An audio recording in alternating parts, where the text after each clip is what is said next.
श्री स्वामी समर्थ. श्री स्वामी समर्थांचे चरित्र आणि सार अमृत पारायण करण्याआधी हा संकल्पना करा. उजव्या हातामध्ये थोडेसे पाणी घ्या, त्यात तांदूळ घ्या आणि हाताखाली ताम्हाण किंवा ताट ठेवा आणि म्हणा, आज संकल्पना करत आहे. माझे संपूर्ण नाव, ते तुमचे जे संपूर्ण नाव असेल ते तुम्ही सांगा. मी आजपासून 1-3-7-21 दिवसाचे पारायण सुरू करणार आहे.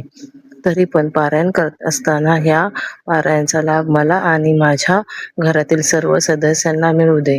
माझी इच्छा पूर्ण होऊ दे आणि हे पारायण निर्विघ्नपणे पूर्ण व्हावे ही स्वामीचरणी प्रार्थना. नंतर हे हातातील पाणी ताम्हाणात किंवा ताटात सोडून द्यावे.